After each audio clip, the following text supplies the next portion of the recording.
It's us, it's Joshy, it's Jonny. Hey, mate. Hey, how you doing? Good, thank you, mate. Welcome back. Thank you for joining me, Jonny, to TTP Field Manual podcast.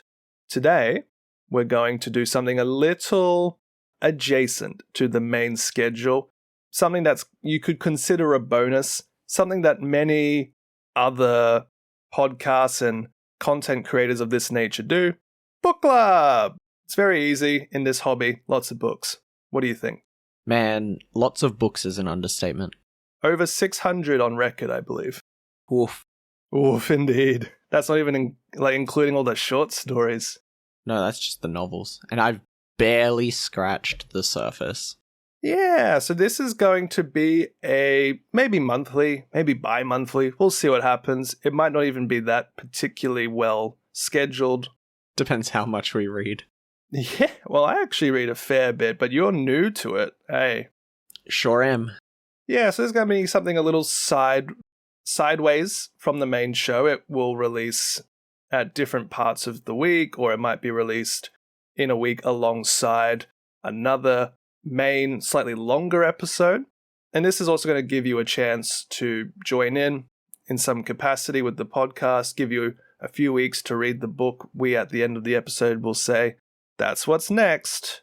And that's really all there is to it. You've surely known one of these types of episodes and series from other people.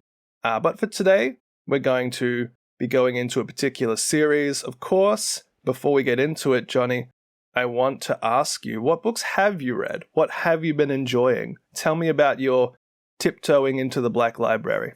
Well, for me, I started with a character I was interested in both from the tabletop and also playing the games, which for me was Fabulous Bill himself. Getting my first step into what the novels really were about and how they were structured and what was going on. And I thoroughly enjoyed that series.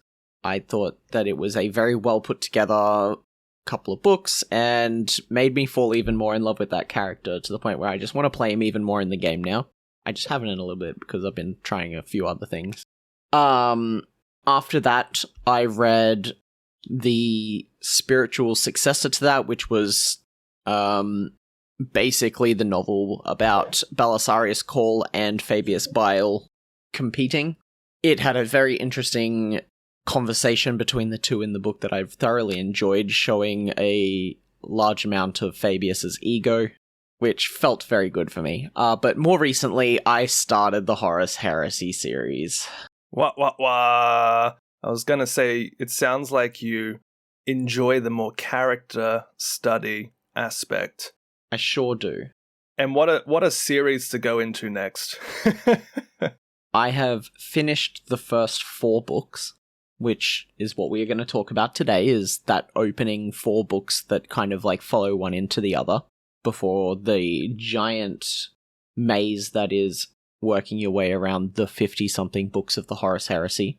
All the various quest lines, yeah.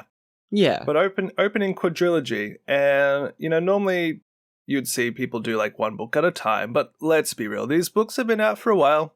You've probably read them. If you haven't read the first 4 books, which is, correct me if I'm wrong, Jonny, Horus Rising, then it's False Gods, then it's Galaxy in Flames, then it's Flight of the Eisenstein. This is correct. Brilliant. Those 4 books is considered the direct opening of the Horus Heresy saga. Beyond these 4, Bob's your uncle. Just pick one up, you'll be fine.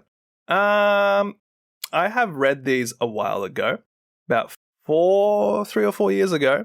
This is what actually got me back into the hobby, actually, when I was doing overnight work and needed something to pass the time. I thought, Horus Heresy is a big series, isn't it? And I restarted the series when you told me you were reading them, but you're already through all 4 of them. I'm up to 3 for my second time. Okay. Overall thoughts, though? Overall thoughts on this saga so far? I found it to be a little hit and miss. Oh, tell me. There were some very good moments, and I thoroughly enjoyed Horus Rising leading into the False Gods. I think Galaxy in Flame took a bit of a drop as did the start of Flight of the Eisenstein, but I think the second half of Eisenstein was actually pretty good, even though not a lot realistically happened in the back half of that book. Well, what did you like? What were your favorite aspects of these books? I really enjoyed seeing how the humans of the fleet saw the Astartes, like the way they admired everything about them, basically saw them as demigods and looked up to them. I also really enjoyed watching, and part of the reason why I started this series was to kind of get an idea of how things got to where they are in the 40k. So, how did the War Master turn? How did he pull everyone to his side? How did everyone react to this, and how did everyone find out? And like just kind of getting an idea from someone who has played 40k and understands a little bit of that lore. How did we get here? And for the most part, I really liked how well represented and connected you could see how things happened. All except for the main guy himself, Horus. His turn annoyed me. Yeah. Because it felt like it shouldn't have happened based on what had been said in the book. There was kind of this, and I'm sure we'll get more into it when we get to that part in the book series, but there was kind of a feeling that Horus fought against the powers of the Dark Gods, made his mind up that, no, I'm not going to be what you want me to be. And then in the next sentence, it's like, oh yeah, cool, we're buddies now. The handling of Horus has had so much debate since these books came out many years ago, like many years ago. This came out when I was in like middle school. Yeah. Middle school. That's cute. Yeah, right? I think the actual turning of Horus itself is okay, but they didn't do enough like preamble, like building up his character to show the weaknesses of his personality. That when he does turn, those weaker aspects of his personality make sense. They sort of explain his shortcomings when everything's already going to crap, rather than sort of teasing like he's a very vainglorious individual. You can sort of see that. He's very Astartes supremacist. You can see that. He feels quite abandoned by the Emperor, but he doesn't tell anybody that. He just sort of bottles it up inside. And then he just goes into this fever dream where the Chaos Gods poke and prod him. And he's so egotistical that he believes they're not going to manipulate him. But the nuance of Chaos is exactly that. It's so nuanced. And I don't think the writers really did nuance enough, both on the part of Chaos's manipulations and Horus as a personality. And so all the fun parts of this series for me is everybody else's adventures. Yeah, for sure. And I really like, and I'm shocked that I enjoyed, seeing the loyalist Astartes basically fight for what they believe in against everyone they know around them turning. You know, as you have mentioned in the past, it's kind of like the one good guy of each of the Chaos Legions. Oh my god, it's the one good guy, it's the one named character. And I know they have like their best friends, you know, Nero Vipers for GARVIEL LOKEN, for example. Like they always have like a friend that, or a few mates that is helping them out. But the POV characters for the various legions is like, it's like one guy in a different paint job, isn't it? Yep. It really is. It's like we are the resolute, we are the focused, the staunch person of the Legion, and everyone looks at us as like immovable and set in our ways, but in actual fact, they're the only guys that are following the Imperial rule as the whole world around them falls apart. Do we want to talk a little bit about what you enjoyed about certain characters, starting perhaps with Mr. GARVIEL LOKEN? I really liked the way they built up Loken's character. I think it was a very well put together structure, especially when you look at the way they handled Horus. Like, I feel like they handled Loken very well. You could see all of the conflict, you could see all of the attempts to stay loyal, how upset he was at the betrayal of his, friends and all of this. He was newly raised in rank into being one of the, the four in the company of the Mournival, and seeing him and only really one other be so disappointed in the way that everything went was really interesting to watch.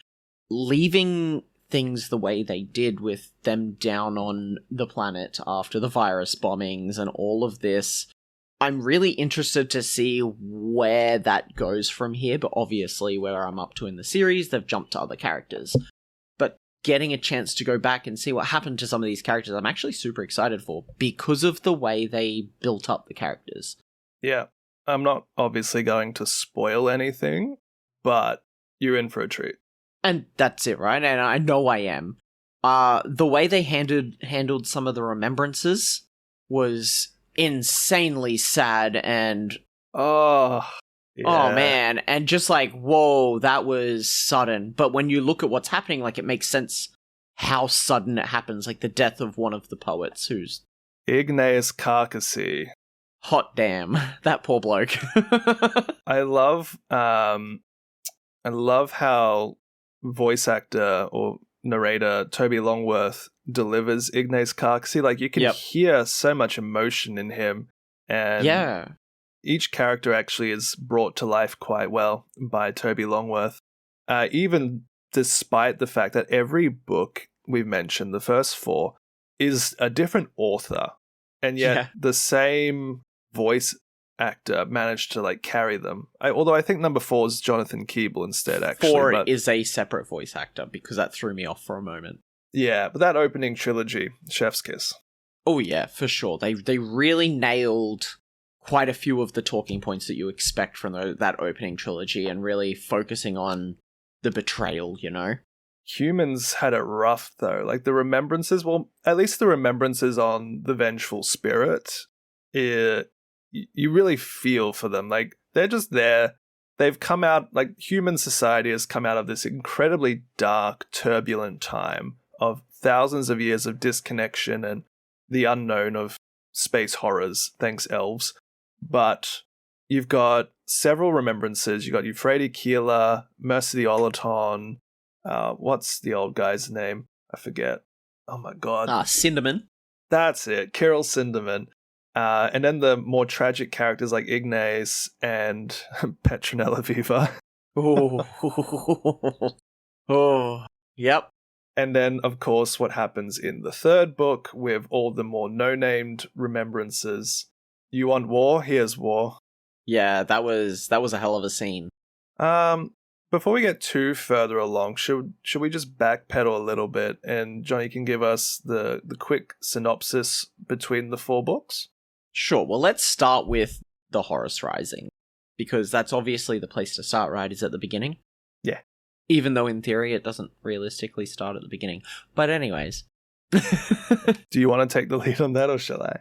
No, so the book sets you up at the beginning with Loken and some of the remembrances, building up their characters and really showing you who these people are and how the Vengeful Spirit is at the point it's at. You have the newly appointed War Master. You have an army of civilian humans being put onto these military vessels. And there's definitely this disconnect between we are the military and we are war, and this is no place for civilians. And then these civilians who are kind of romanticizing the idea of war. They're there to document things, but you can definitely see like an artistic edge to what they're trying to do. They're hoping to see cool new sights and like this romanticized war as opposed to what it really is, which for the Astartes is brutal as anything. Yeah, they do touch upon how when Horus Rising begins, we're 200-ish years into what's known as the Great Crusade, which is the Emperor building up the Space Marines originally and then sending them out into the cosmos to unify all the disparate elements of humankind. But after 200-ish years with 18 legions of Primarchs leading tens of thousands of Astartes, you start to basically bring the whole galaxy into compliance, right? And so they then put these humans into these, ships, but after so long, a lot of these legions have an identity. Some of them don't want to actually have people know about their identity, like their closeted conversations and beliefs. It's just a recipe for disaster, isn't it? The Emperor has gone back to Terra to do his man cave projects, and the Primarchs are kind of just there like, are we being replaced? And that's the big conflict, isn't it, when we get to number 2? Yeah, so in number 1, we definitely see our first instance of chaos and demonic possession / emergence. Samus is here. Yes. Samus is the man beside you. We end up with one of the legionaries of the Sons of Horus being possessed by a demon, and very nurgly, gross chapter that I really, really enjoyed reading through and gave my partner nightmares while she was sleeping next to me. But then there was Bloody definitely this shift in the narrative at that point. You could really see that first exposure to chaos when these people have no idea what it is capable of, or what causes it. Yeah, it's a bunch of atheists seeing a demon for the first time. Yeah, right? As Loken goes on this personal vendetta to find out what happened to Jabal, which is the man who is possessed, and really starting to unlock some of the interplay and problems within the Legion as a whole, as well as what is going on. It's really that turning point for Loken where he goes from being the line sergeant following the rules to, hold on, there's something more going on here. A fight club in my ship? Yes. He becomes aware of this group of meeting Marines that are meeting in secret, which is against the code to be meeting in secret, outside of rank, and he gets invited in and basically rejects the very idea of it. Is, for the most part, like, I don't want anything to do with this. This is wrong. Actually a symbol of peer pressure to try drugs. Yeah, right.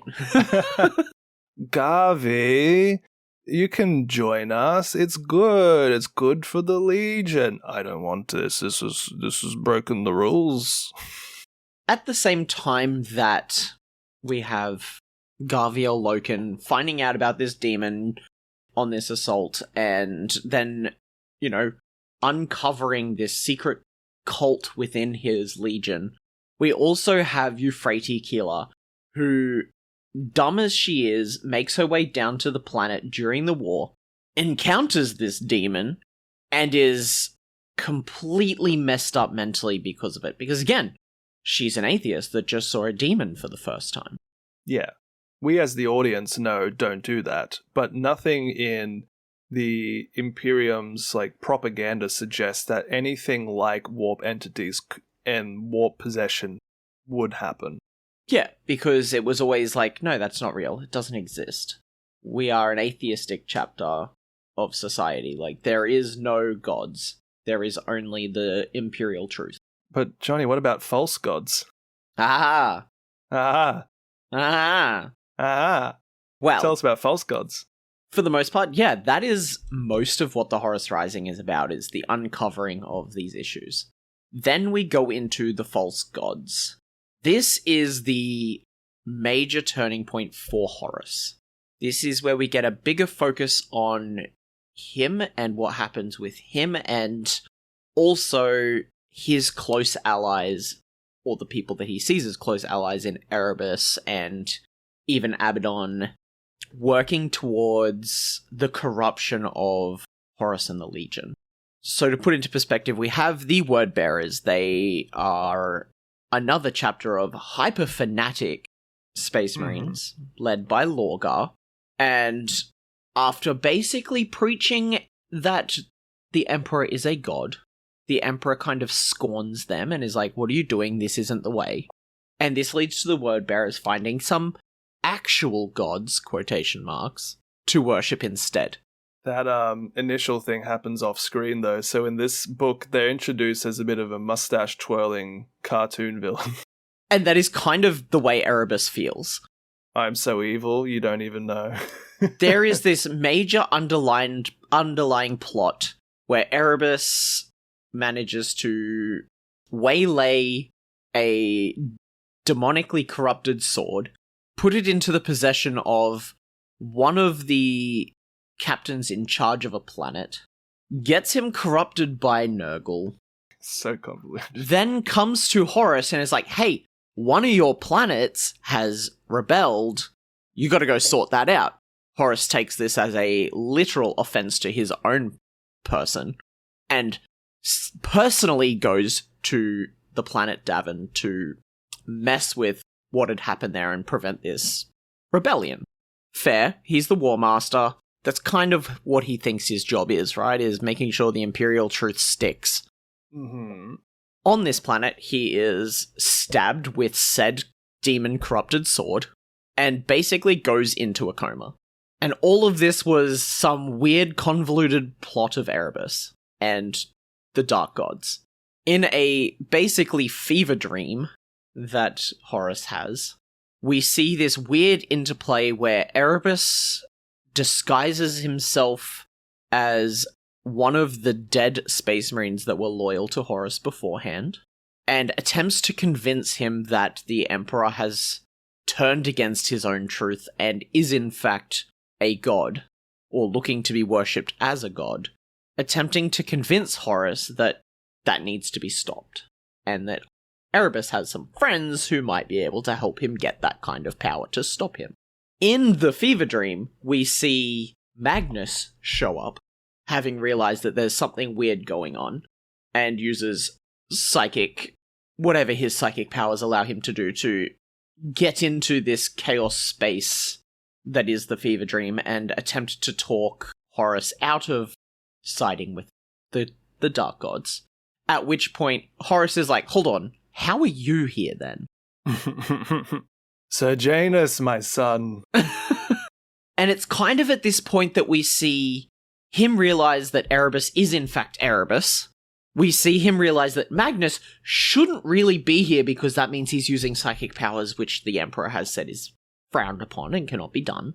And Horus kind of swears off both of them and is like, no, you're both wrong. I will do what I need to do.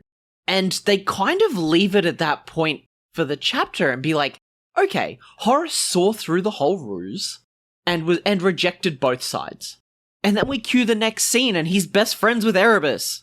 Yeah, I don't think he needed to be besties with Erebus, but he definitely swears off the powers of the Chaos Gods. He's like, I'm no puppet to you. And then he swears off Magnus. He's like, I'm no puppet to my father. He can't be trusted. I'm going to do my own thing. But he's not smart enough to realize that he's just playing along with the Chaos plot.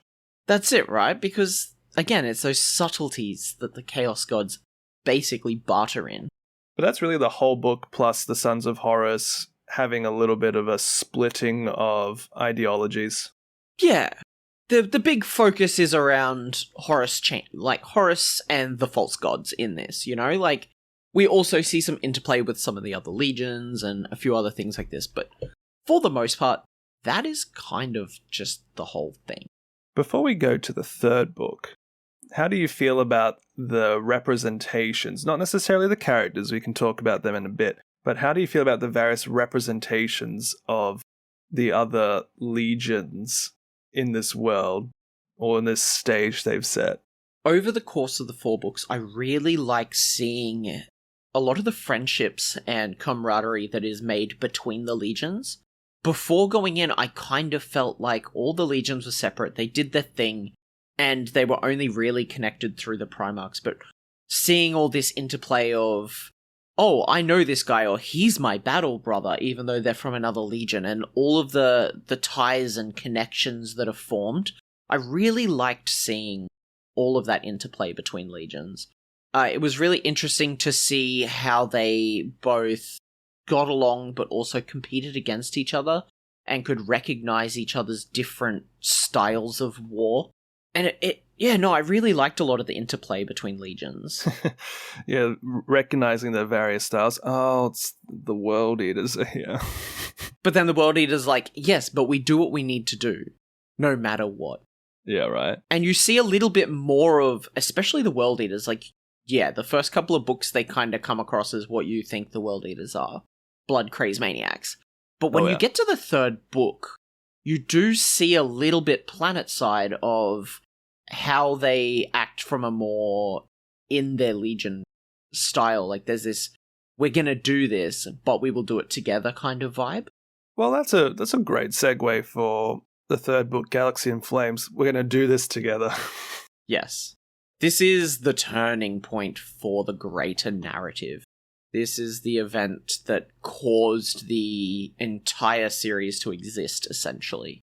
Big Boomba. We are going to Istvan, the Istvan system. Don't you just love how at the end of these books, like the first book, like, and they proceed to the moon of Davin. Boom, boom, boom. And then, like, the second book is like, where are we being staged? The Istvan system. Boom, boom, boom. Yeah. If you don't know, you're like, okay.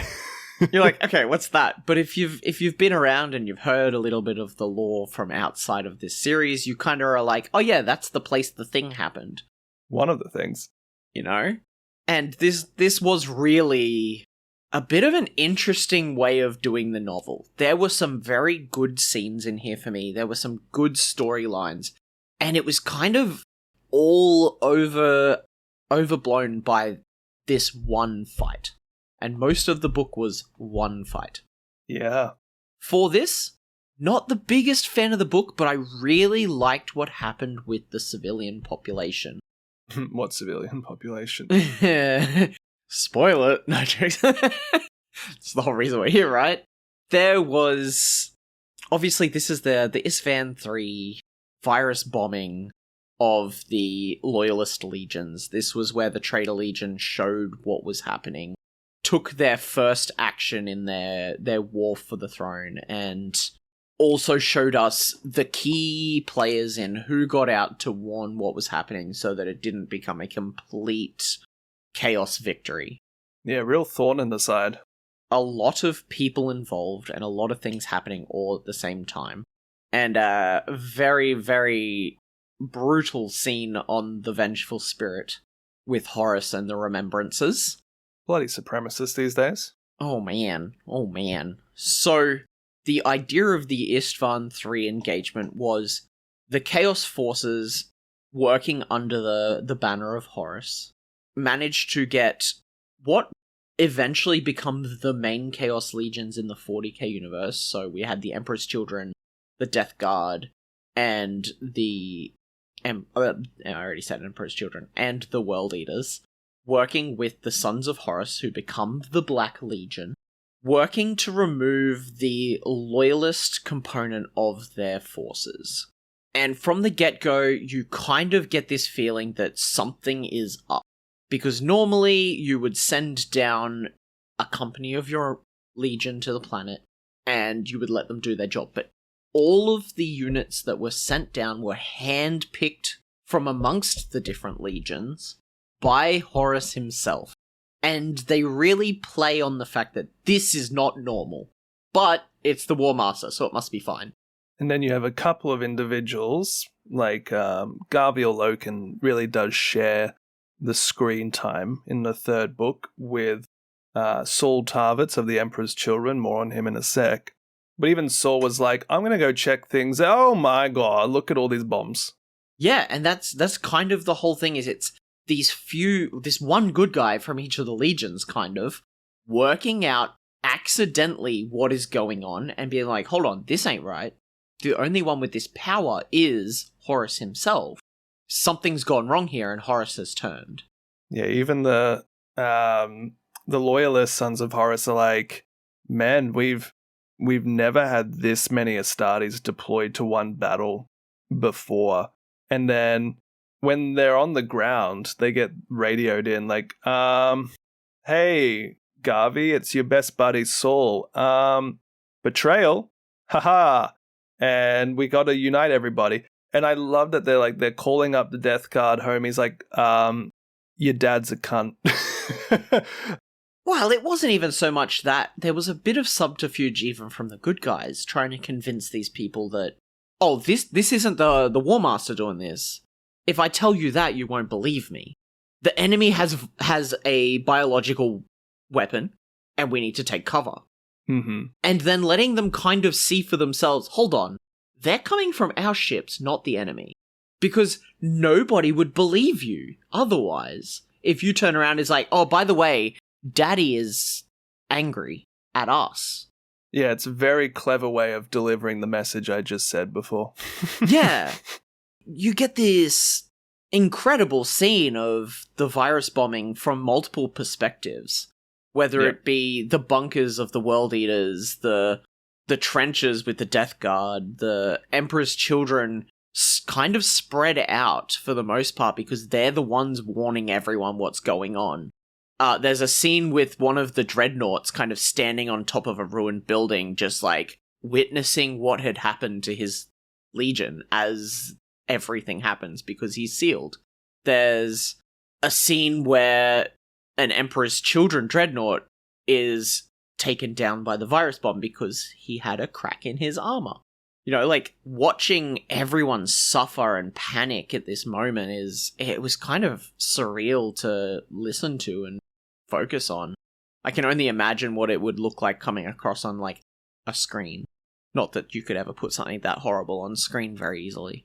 It's a really nice shaking point. There's so many talking points in the first couple of books, like, Astartes have no fear, or, we'll never turn against each other. We don't even know how to fight each other.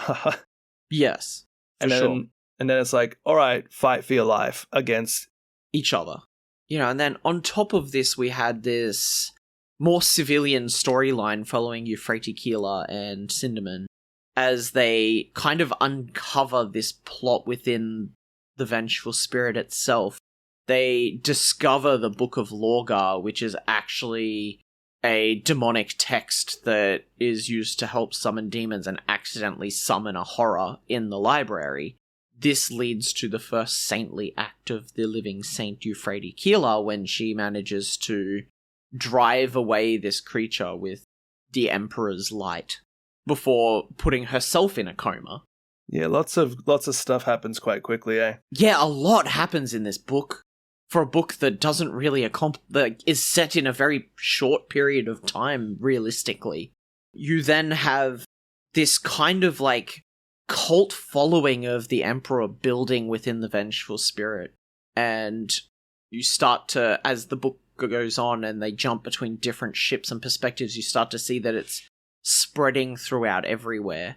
Through little brochures. Very slowly. Through little brochures that just show up and people are like, hey, that sounds cool.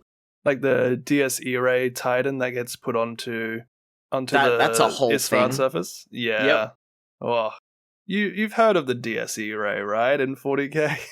Me, very little. To be fair, I do know that is a very common name, but I haven't looked into it much yet. It's all that Imperial filth, you know. Well, I won't spoil it. Yeah, no, I'm not there yet. You're just gonna have to wait. Yeah, I won't spoil it. But yeah, moving through that, like, remembrance off-play that's going on, there is a scene with Horus where he pulls all of the remembrances that are on the ship into one room, puts that room on lockdown, and shows them the virus bombing live. Because they always complain they don't see it.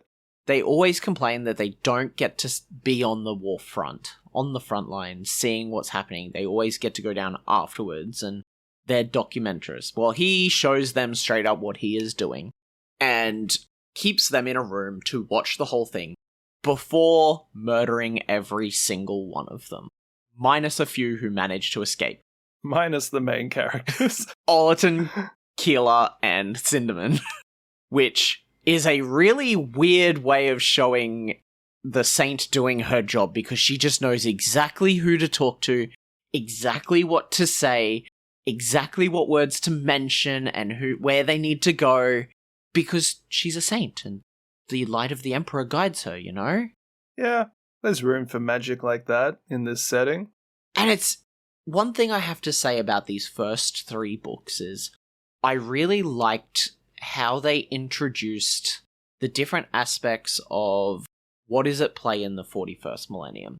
You get your first exposure to chaos and how subtle and brutal it can be. You get this heretic Astartes versus loyalist Astartes play a little bit. You get to see some of the Emperor's light and that more saintly, psychic-ish abilities that come with it. You get to see demon summoning. Like, they kind of play it everything that you expect from Warhammer 40k in these first 3 novels. And I really enjoyed that aspect of the trilogy so far. Well, there's a 4th book that we are mentioning as well. The Remembrances, they join up with... so if Saul Tarvitz is Loken's bestie, Nathaniel Garrow is Saul Tarvitz's bestie. Yeah. And unfortunately, our man, Mr. Nathaniel Garrow, at the start of his book is explained to be a little crippled. He's kept on his ship. He was supposed to go down to the surface, right? But he couldn't. He was injured. And boy, oh boy, did that save his life. That saved his life, everyone's life. This man single-handedly took on the responsibility of warning the Emperor of the treachery. And boy, oh boy, does he go through some shit to do it. Hot damn. The first real, nightmarish warp horror stuff, that's, besides one guy getting shanked or one guy being converted. No, the Eisenstein goes through it. Oh man, the poor Eisenstein. Nathaniel Garrow, as you said, begins the book basically as a cripple. He has a leg amputated and replaced with an augmetic, and is not fit for service by the time he needs to go down to the planet, and is therefore put onto the Eisenstein, along with another traitor marine that he doesn't know is a traitor yet, in dual command. Who would be surprised to learn that, what's his name, Grulgor was a baddie? Yeah, nah, he's a bit of a dick. He breathes out, "I'm a bad guy." Yes, he really does. But he's originally put on this ship to kill Garrow. Yeah. By none other than Typhus. Ugh. And then Nathaniel Garrow also has to go pick up these remembrances because some old bat in the Sons of Horus is like, "There's something going down here. Can you take these random civilians? By the way, you need to because one's kind of special." You'll understand soon enough. And Nathaniel Garrow's like, I never liked it here anyway, let's go. In this book, we definitely get to see a little bit of, Callous Typhon and his, egotistical manner, and his best buddy is Erebus of all people. How hilarious is named Callous for this guy, by the way? Oh, man. Perfect. And you definitely get to see a little bit of, the pre-corruption of the Legion. He's the first captain of the Death Guard. He's already fallen to Nurgle, or to Chaos in general. He's already feeling a bit of the power fantasy that comes with having dark entities give you a touch of their essence, And he definitely shows that he thinks he's above even Mortarion. He worshipped the gods before Mortarion got a chance to, before he even knew what was happening, before the War Master knew what was going on. He kind of sees himself as above everyone. And he is the one that put Grulgor on this ship to kill Garrow and then use the virus bombs on board as part of the virus bombing. Unfortunately, there are so many people at play here that it's hard to keep track of exactly what is what going on. But essentially, someone warns Garrow that there's something going on the weapons deck. He goes to investigate and finds Grulgor with virus bombs, trying to get them ready to be fired. And this is kind of it is going down. Okay. This is right after Garrow basically turns loyalist. He never really trusted the modern time Death Guard Legion, though, did he? No, not really, but you definitely see this big shift and this big moment where he has to make the decision on whether he is going to listen to his battle brother, who is being chased through space by an Emperor's Children attack fleet as he flees to the planet to warn them, or kill his friend and stick with the Death Guard, you know? And they really lean on the personal play that this takes upon Garrow, and I really liked seeing that character force his way through what can only be a negative situation either way, and stick to his guns, you know? Eventually, Garrow manages to fight off Grulgor, who is completely destroyed by virus bombs, as they accidentally set off the virus bombs on the ship. Grulgor then the Eisenstein flees, is almost gunned down by Typhon before escaping into the warp without any way of actually knowing where they are going. Good thing we brought that random woman on board. Good thing, because our astropath put a gun in their head and pulled the trigger, rather than go into the warp in its current state. But you know what? Let's do it anyway. Yeah, well, can't stay there. Gotta go forward and warn everybody. Nathaniel doesn't, worry about if really he lives or dies, so long as he brings the message, right? But then what we end up with is the Eisenstein in the warp, where all the warp shenanigans are. And they really give the impression that Nurgle doesn't really care about what's happening, but is like, hey, that looks interesting. That guy can live again. And zombies. Grulgor gets up as a zombie and, a possessed, essentially, and attempts to kill Garrow and everyone on board before they can escape and deliver the message. And we get this fight between Nurgle-possessed Marines and the Loyalists. The only way they manage to escape is by doing an emergency warp evacuation, get out of the warp, leave themselves basically in ruins in the middle of nowhere on the far reaches of God's nowhere, hailing for any assistance possible, completely becalmed, because they have nothing left in their tank. Oh boy, are they rescued. Oh boy, are they rescued. Who rescues them, Johnny? Rogel Dawn and the Imperial Fists. Rogel Dawn himself, on his way to Terra to go fortify the throne. Because that was his God-given quest, as it were.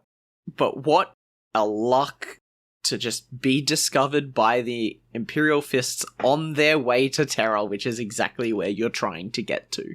I love the inevitable confrontation between Garrow and Dawn, because, this is the first bit of news possible about what's going on, and the whole concept of betrayal was so far-fetched, and Dawn's a bit of an autist, and doesn't have any flexibility in his brain.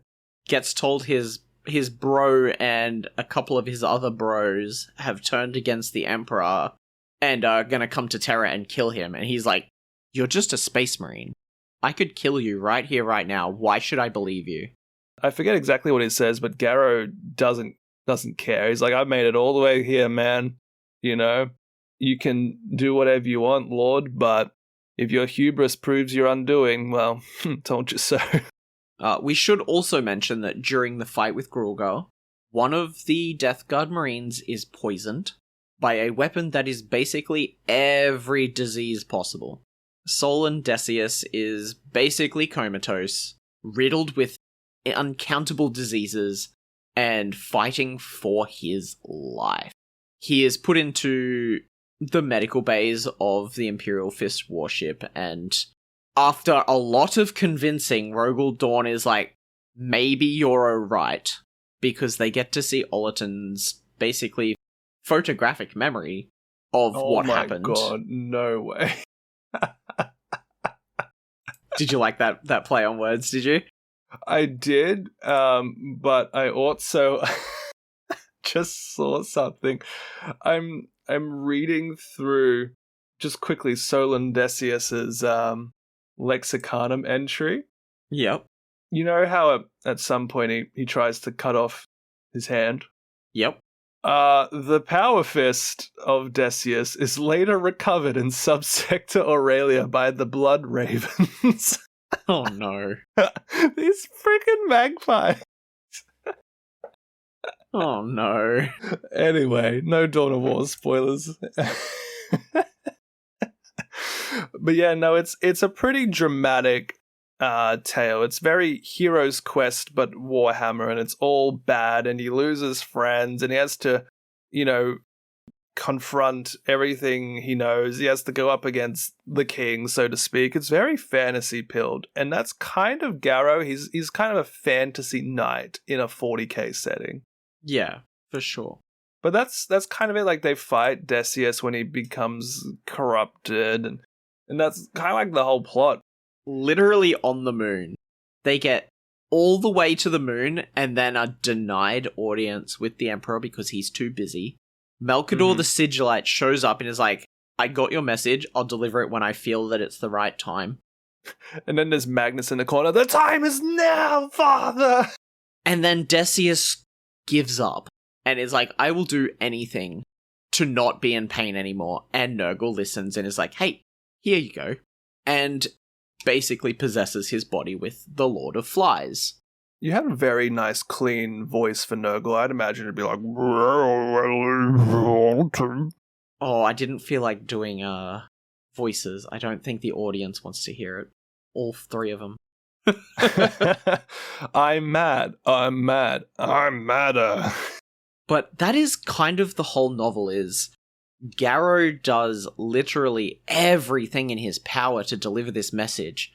Fights Nurgle left, right, and center, which is a really good precursor for what is to come for the Death Guard, and gets all the way to the Luna before being shut down, essentially, and doesn't really get to do his job properly.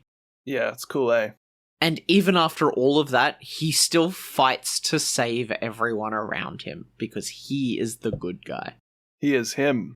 In the end, there is this strange interaction between Melkador and Garrow, Cruz, and Kendall, where he essentially implies that they will form the Inquisition, or be one of the first members of the Inquisition in the future. Which is a sick way to end things, in my opinion, to be like, yeah, no, they will still go on and do what they need to do, just in a different role now. And there's a lot of short stories that follow Come them out of doing that. all that stuff. Yeah. In all honesty, like, these 4 books did a very good job of setting up what the Horus Heresy is, kind of what happened, how it all came to be what it is, and how the Emperor and the Imperium found out about the threat before it became a threat. They also managed to establish the different factions that we see later on in 30 and 40k with the Inquisition and a few of the different alien races, although some of the aliens they fight in these books would make for some sick Xenos armies, in my opinion. Yeah. If I may, we have obviously mentioned how many characters show up, what the general plot is, talked about the good action stuff. My favorite thing, well, maybe not the favorite, but one of my favorite things about this is all the, what you just said, all the extra stuff, like the mega arachnids on the planet Murder. Yeah, man. The Interexy species with their advanced Xenos melded human technology with the centaurs and the Kinnebrach and all that stuff. And there's a lot of Horus Heresy, early day Great Crusade stuff that highlight some of these things. The Iron Warriors at one point go up against the Hrud. Before the stories actually began, there's a lot of, harkening back to this whole Rungda genocides. There's so many things. Even the Eisenstein had the weird bugs they fought at the beginning of the story. There's so many of these things that I wish we could get more on, because I love hearing about all these things they just wiped off the map. I don't like that they wiped them off the map, because I think that'd be cool as recurring problems. But it's so interesting to see this actual earlier state of the galaxy as humans crawl back out into the void and say, I don't like how you look. Bam. And working with those like Xenos races as well, there's a big turning point in Horus's story where they discover another race of precursor humans from before the Age of Strife who are wearing what is essentially power armor and wielding what is essentially a bolter, even though they have never been in contact with each other. And there's this moment where they're like, yeah, well, I mean, we were all given the same starting point. It's only logical that we would end at a similar point in the journey. And it was kind of like this good, really weird disposition between like humans and Astartes wearing similar armor. Yeah. And there's this scene where they come onto the Vengeful Spirit to, make some sort of treaty and come to an agreement. And the first thing Horus does is pull out his gun and shoot the dude in the head. Yeah, he's like, where'd you get that? Oh, an STC construct. Oh, you have an STC. Cool. Boom. Go get it. And that's that moment where, at least for me, I was like, hold on. I thought Horus rejected everything. He just shot that dude. And that was kind of like the turning point in my brain of like, wait, when did he turn traitor? I think, as I said before, Horus is a complex character, not delivered right. Yes. But I think in his mind, it's suggested he's rejecting everyone controlling him, thinking that he knows what's right, he is War Master, he makes the decisions. But I don't think he's actually wise enough to realize he's just doing what's been, encouraged of him already. Yeah, he's super vain and egotistical, but has no idea of what's actually happening in the larger scheme of things. He thinks he's immune. Yeah, besides Horus, what were your favorite characters, Johnny? To recap, we got Loken, we got Tarvitz, we got Garrow, we got several remembrances. Heck, we've got the Mornitval with the Abaddon and Torgadon and Aximand. We got some of the Primarchs making appearances: Dawn, Sanguinius, Fulgrim, Mortarion, blah blah blah. I have to give a special little note to one of the things I found to be the funniest, and that is the voice actor's depiction of Ezekiel Abaddon. That voice I'm whiny. Makes me hate Abaddon so much. It fits perfectly. They gave him the whiniest little voice, and I was like, I hate everything about this. And I really enjoyed that little moment of hilarity that is anytime he opened his dumb mouth. I really liked the character of Loken and Cruz, who we barely mentioned his name in this, but he's the guy that saves Keeler and the Remembrances and takes them onto Nathaniel Garrow's ship, the Eisenstein. I really liked this. I've been here forever. My Legion has changed, and I kind of ignored it, hoping it would just go away, but obviously it didn't. But people ignore him too. And that's it. He's called the half-herd because he's just the old guy that no one really cares about anymore. And I liked that that's the character that they decided would be the guy that kind of helped. I liked his character. I liked what he did afterwards. He kind of became this second in command on the Eisenstein almost. He became very close with Garrow, and they ended up in what is the Inquisition together. And I really liked his character and the way it built and developed, and how he repainted his armor back to the old colors because he's not a son of Horus, he's a Lunar Wolf, and he stuck to his guns. Garrow obviously was a very interesting character, and I liked a lot of the emotional stuff that they put him through and how they showed how he reacted to everything.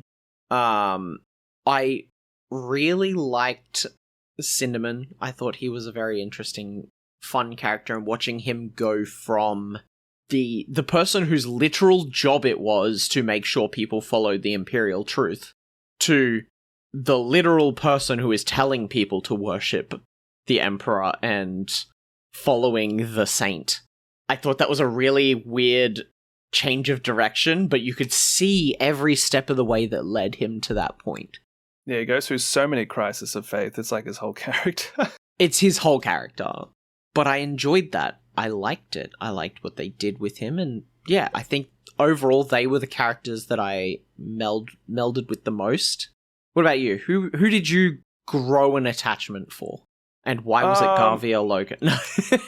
Look, I do like GARVIEL LOKEN. I like how much introspection he actually offers. I like that he is very communicative with humans, almost like they are his advisors on just being a person, not just a Marine, which you don't see very often with the other characters. I think a lot of the other Marines are a little less fleshed out in character, except for maybe Garrow and to an extent Tarvitz, only by virtue of being POV characters. Of course, you have like Yakta and Cruz and a couple of other people that help out here and there. But I like having all the like little quippy relationships between all the characters. Like I like GARVIEL with Togata, and I like GARVIEL with Vipus. Mm-hmm.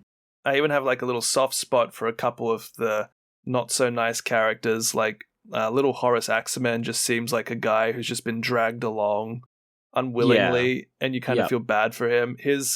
What happens with him throughout the saga is a little dramatic, no spoilers, but you feel that he doesn't really know what he wanted to do, and he's in too deep. The remembrances, I thought were an extremely solid example of the human perspective. All of Ignace Carcass's scenes were great, very locked into that. Yep.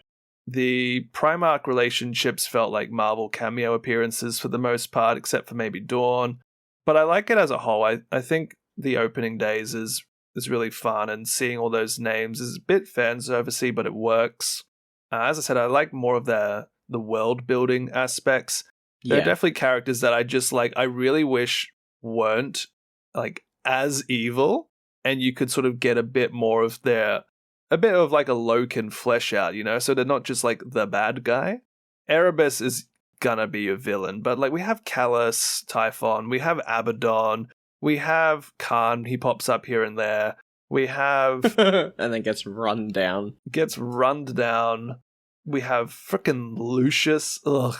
I was gonna say, and I just to interject, I actually really enjoyed Lucius. Like, he's fun, knowing where he goes and like what he becomes later. Seeing this like little baby Marine version of him who's just this egotistic asshole of a dude who's literally is like, wait, if all the loyalists are here, why am I here? I don't belong here. And he betrays the loyalists on the planet Isfahan, tells Eidolon how to get in and lets him in.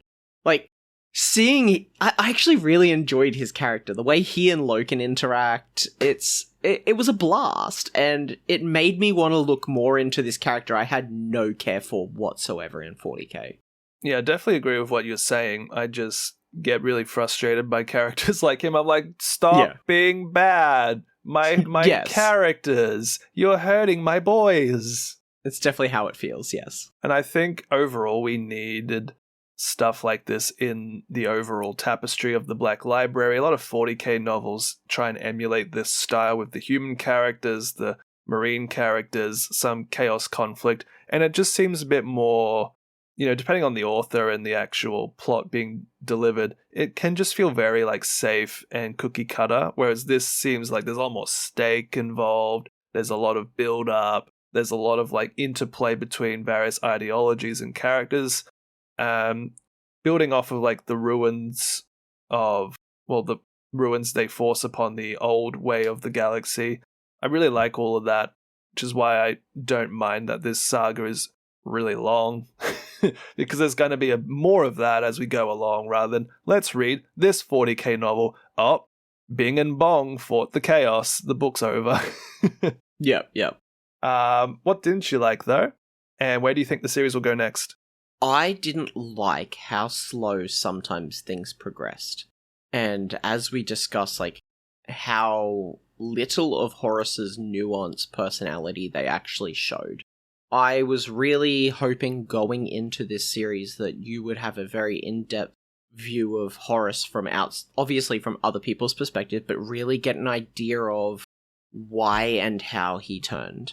And it kind of didn't do justice to what I had hoped, and I think that's partially a me problem, but partially the way it was written. The first half of Eisenstein kind of felt like a slog because it was just the same as the other three books from a different perspective in fast forward. Once they hit that breakaway point, the book easily became more engaging. It's your favorite of the three, isn't it? 4, but Sorry. probably, yeah. Half of that book is my favorite of the 4. Half of that book is your favorite of the 4. Yeah, I can see that. You definitely had more of an in-depth discussion of it, so I was thinking maybe you liked it the most. Yeah, for sure. I think Galaxy in Flames was by far the worst of the 4, but at the same time had some super important scenes to the greater narrative. They were just very fast spaced out. Yeah. Yeah, overall, I thought they were short. I think the audiobook versions were all around the 10 to 12 hour mark, which kind of really added to the fact like these books were short, but still felt super long and dragged out sometimes. Yeah, they had some slow chapters. Where do you think several of these plot points will go next, and or what characters would you like to continue pursuing? I would like to see more on what is happening in the other legions. I'm interested to see what some of the loyalist legions and how they reacted in the same way that we got to see how Rogel Dawn and the Imperial Fists kind of reacted. I don't know if I want to read a whole trilogy on what each of the legions did at this point in time in the same world at the same time, but I would like to see a little bit of how they react, what they do next, how that ends up where they are, these sort of things. I would like to explore a few more of the characters that exist into 40k and find out how they turn. Such as? Seeing how...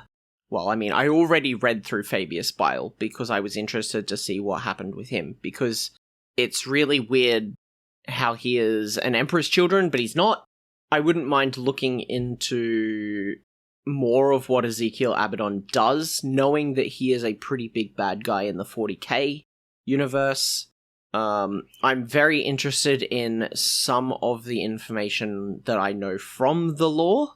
For instance, getting into the Siege of Terror, seeing the Emperor and Horus go at it, seeing Sanguinius suddenly facing off against Horus, all these big impactful moments that we know of, and seeing what characters they introduce and show us as we go. I also wouldn't mind finding out more about what Keeler does next as a living saint. Okay. Well, all very good points. The Horus Heresy has sort of a few key arcs. For example, Prospero with the Thousand Suns v Space Wolves, sort of like a trilogy almost. Oh, I can't wait for that. You have one that's from the Thousand Suns perspective. You have one that's from the Space Wolves perspective. Okay, yep. And then I think you have a Magnus E focused post-conflict story. Yep. Probably the most beloved or well-regarded arcs is the whole Ultramar conflict, with the Wordbearers and World Eaters being sent to deal with the Ultramarines and jam them up. You also do have a couple of smaller arcs that you could follow, which might be like 1 or 2 books pampered with some short stories and audio dramas. Mm-hmm. And that's really all of the ones that fall outside of the various arcs: White Scars, Alpha Legion, Night Lords. A lot of these other legions, they appear in maybe 1 or 2 of their own books, and then there might be like a crossover story that's also a bit isolated. But there are a lot of audio dramas, and I've probably listened myself to like 20 or 30 separate audio dramas or short stories in Audible format, and I haven't even really scratched half of them off the list, Yep. There's a couple of arcs that are more loosely connected, but you could consider them around the same characters or around the same part of the galaxy, with the Imperium Secundus, where several of the loyalists are like, we can't reach home base. we're going to set up a micronation just in case we've already lost. Oof. All right. And that's Gilliman, Sanguinius, the Lion. And there's a couple others that kind of come in and out. There's a couple of like their captains and stuff doing their own little bits and pieces. You have a lot of anthologies as well that collect short stories such as the Shattered Legions, which is a couple of the loyalists that were broken apart and then formed little warbands. You've got the whole Garrow storyline. But you have a lot of books in the late 40s to 50s installments of the Horus Heresy, which definitely are like the denouement. Like it's all like the final, moments of the 7-ish year conflict before the Siege of Terra saga. And the Siege of Terra saga brings everybody back in. There are a couple of books, for example, you mentioned Abaddon, that he does appear in, like the Vengeful Spirit novel and the Wolfsbane novel. But the actual Siege of Terra typically picks back up a lot of those key players we've already been introduced to, and then weaves in the other arcs as well. Cool. No, I'm super excited after reading these 4 books. I've already started the next one, which is Fulgrim. I was going to say, is Fulgrim the one I have to go download and listen to now, and that will be our next episode? I think that's definitely something we could do, is Fulgrim next. I will say I don't know if I'm enjoying it as much as the others so far, but I'm still in the early days, so we will have to wait and see when things start to pick up. It is longer. It is a longer book. Yeah, but I'm very interested to find out kind of like that mid-step. We've got the beginning of the Horus Heresy, and I know I'm excited for Siege of Terra being the end, but kind of how the conflict develops in the greater arc of things, I think will be super exciting, seeing who goes where to deal with which problem and how they manage it. As you said, like the Thousand Sons versus Lehman Russ, the word bearers going to Ultramar, and, like the conflicts between the different legions.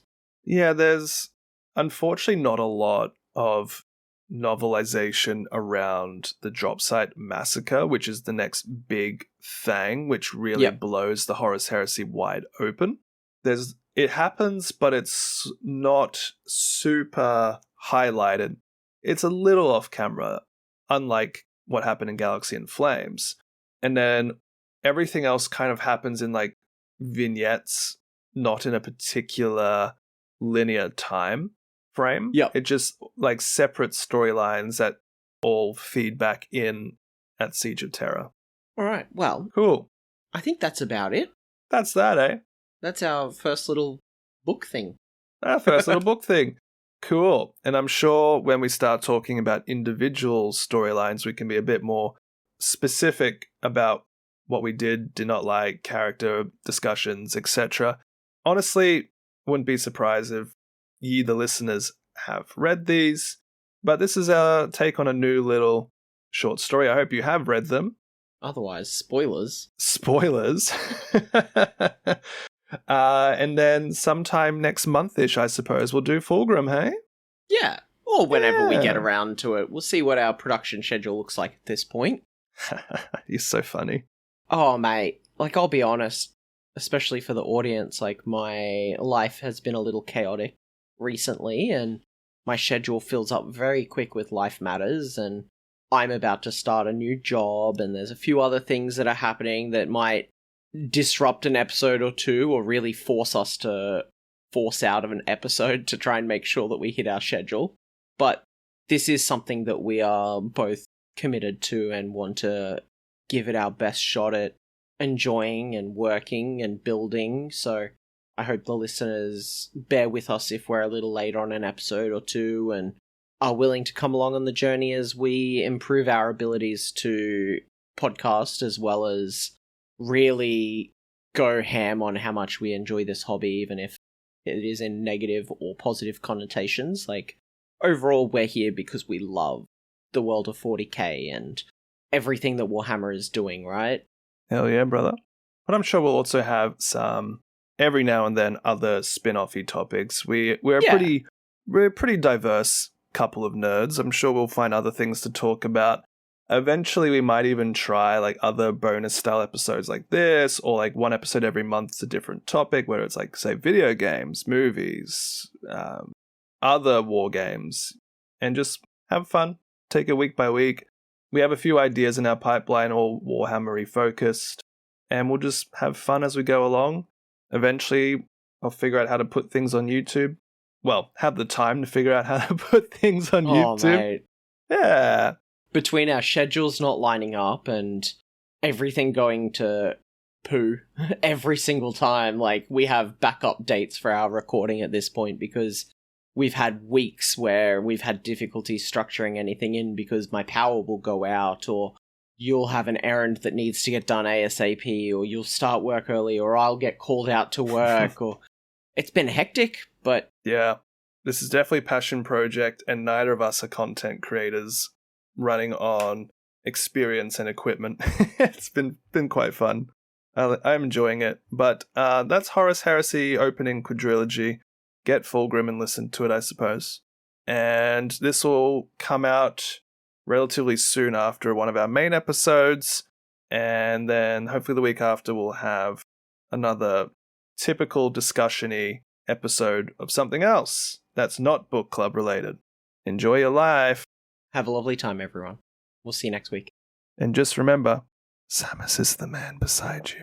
Oh, don't be like that.